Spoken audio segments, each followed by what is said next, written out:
Great to be joined today with an old friend of mine, Jemima Bird, brand and marketing consultant. And we famously met at one offsite that I was running for a UK retailer.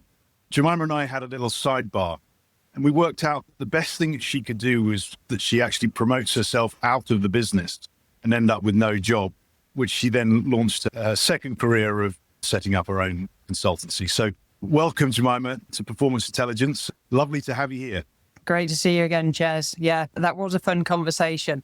Wasn't how I went into that 2-day offsite, but yeah, set out stage 2, career 2. Yeah. Great fun. Well, great to have you here. And, you know, you've had an incredible experience both on sort of the commercial side, but then setting up your own consultancy. So when you think of high performance, what are the things that spring to mind? For me, it's about, it's a really oft-used phrase, but authenticity. Okay. And I think if you've got authentic leadership and you're authentic in yourself and you look for it, then it cuts through all of the noise. In truth, if you bring your best self and your true self to every work experience, then you can only move forward. The organization may not move with you, Yeah. and you may move out of that organization. But I absolutely think that is the key that I look for in sort of high performance leadership. And so you think about some specific examples through your career. What examples come to mind?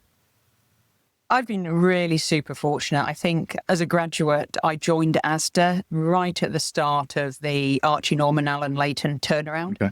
And for me, that literally set a foundation for what does magnificent look like, not just what good look like, what does magnificent look like. In Archie, he was so strategic, into the detail, but with this unbelievable brain that strategically painted a vision for an organization that was going out of business. I mean, the receivers were in the car park, literally ready to lock the doors. And in Archie, you had somebody who could just nail very clearly, this is what we need to do. Mm-hmm. And in Alan, you had this just basically magician, a marketeer who could just literally light up a room by entering it.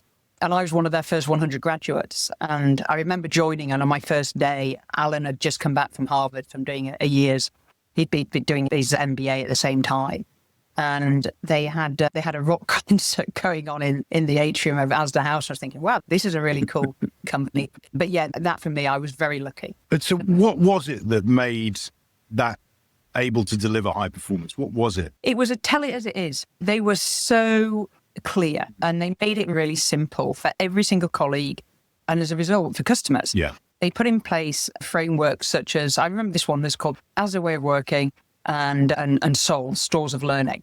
And it was a really simple concept, which was find the best people in the organization, because even though we're in a downturn and we're not doing great, there are some amazing colleagues out there. And we're going to ensure that the best colleagues teach the rest of the organization what amazing looked like. So they made heroes. Brilliant. Of, Fred in Penrith, Butcher's department. And they made people feel heroic. The culture was incredible. So they got rid of all of executive car parking. And basically, they had a first in, best parked policy, which was classically retail in the 80s. If you will, take a pill. But there was this sort of mentality of people wanted to get in. So yeah, that sort of real simplicity, really make it very clear. And then for the customer, they just said, we're about that busy working mum who just needs to feed her family, frankly, for a fiver. Yeah. And we're going to make it really easy for you to do that. And so they cut out the noise and they relentlessly went after value. And they were unashamedly about value. And as a colleague working there, you felt that every day. There was no waste. And you actively wanted to find ways of saving money in a really positive way. Yeah. And the people that thrived under that kind of push to success and high performance, what was it about the people that were able to kind of join that and really thrive and be successful in their own right? I think you were given permission to make decisions within a framework. Mm. They came up with this concept, I remember, and I still use it today, they called it the fried egg. So if you think of a fried egg, the yolk is all about what you've got to do. That's safe and legal. You can't get out of bed unless we're doing this. Yeah. Then the white of the fried egg, it could be as wide as you needed it to be. Mm-hmm. And the outside, that was, you can't go beyond that because you're then going outside of what is the Asda way. Yes. Within that white, go play. If you think that's going to be the right answer for the customer, then you spend time with that customer to make it the right thing for that customer. I remember I was a graduate running the delis in Rotherham, very glamorous. Wow, you've come a long way. I tell you, it was good fun. And I remember this customer coming in who wanted to run a cheese and wine event. I must have spent half an hour with this customer, tasting all these different cheeses and suggesting how she could, go talk to the wine manager. And he came over and suggested some wines. Anyway, long short of it, I didn't realise this because I was so naive. I was just fresh out of university. It was a mystery shopper. And the feedback that this mystery shopper gave, because I just felt absolutely empowered by Archie and Alan to spend half an hour with that customer because that was important.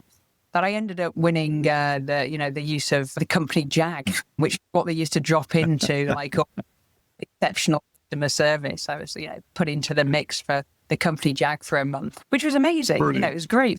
But it was that people who wanted to excel were given every single opportunity to excel, and they never stopped celebrating successes. They were big on not shouting about disappointments.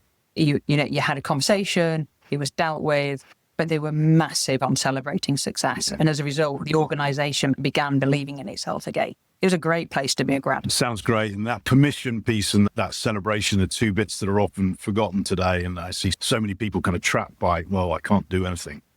Yeah, you've got the handcuffs on. I see it all. You see it all the time in business. People are scared to make decisions and they're always looking over their shoulder for permission. And what I learned very early was you didn't have to ask permission if you were genuinely doing the right thing for the customer. Right. And that, I think, can be transcended across all business. If you're doing the right thing for the end customer, then that has to be the right decision for the business, even if it's not within a box that says, this is what you should do today on Thursday. Yeah, definitely. So what would your advice be based around some of that stuff to people listening to this and thinking, right, how can I apply this to my everyday? I think it's about being clear on what excellent looks like for you and letting people also give their view of what excellent looks like. I think as leaders, often we've been around, we think we've seen it all. Yeah. And you forget that actually the young graduate or the colleague that's worked 30 years for you actually will have a fantastic idea. And so opening up space to always have an ear open for a great idea and be prepared to be positively challenged, I think is something I learned early in my career and I've tried to carry through. I've got a great vision for things I want to do. That doesn't mean that my ears should be closed to what somebody half my age or who's been around longer has got to say. And I think that for me is important, just ears open. Yeah, definitely. And just surround yourself and be open. It's that growth mindset that anything's possible. Yeah, absolutely. And I love this idea of infinite sort of business. I'm quoting cynic here, but you can't win business, can you? Yes, you can be the number one and you can get the best shareholder returns, but none of us are getting out of here alive, But if you have an infinite mindset where you're just looking at, a bit like the Chinese and the Japanese, why do they succeed and do so well? Well, they have 100-year plan. They don't have a 3-year plan. No, here we are worrying about 9+3 in September. The Japanese business mentality is how we're looking in 90 years' time, not 9 weeks, 9 months. And I think there is something about what's the long-term vision? Where's the ultimate goal? Yeah. What's the ambition for, the grandfather treatment, when the oak trees are high and you're no longer here, what does the business look like then? That, for me, is the eyes forward that makes really high-performance leadership work. Yeah, I was speaking with the founder of Iwasa Geoffroy, who's just started a new sake brand in Japan and pleasure, basically. Yeah. We're having him on in a couple of weeks. So spoiler alert. Well, that's a press record on that one. I'll be excited to listen. Well, Jemima, thank you so much for your insights and really appreciate what you've been able to share with us. And I look forward to hearing more about your stories as we go on and as you start working with more and more companies. Thank you so much and look forward to chatting soon. Thanks, Jez. Really great to see you. You too, my Take friend. care. Bye-bye. So great to listen to Jemima there about her experiences from the first graduate job that still is having that impression on her. It's that ability to really understand what the customer wants. That permission is there. And if you're sitting there thinking, I wish I could do X or Y in my role or my job, think about it. Just go and do it. There's that wonderful thing of sometimes it's easier to ask for forgiveness than for permission. Be careful. There is a warning there, and please don't let that come back on me. But think about what could you do, and then go and seek it out, and make sure you're open to lots of ideas from sometimes the most random people. And that's part of the reason we want to do this podcast, is so we can hear from more and more people around the world to help inspire and teach us all. So remember, do better, be better, demand better. Let's go.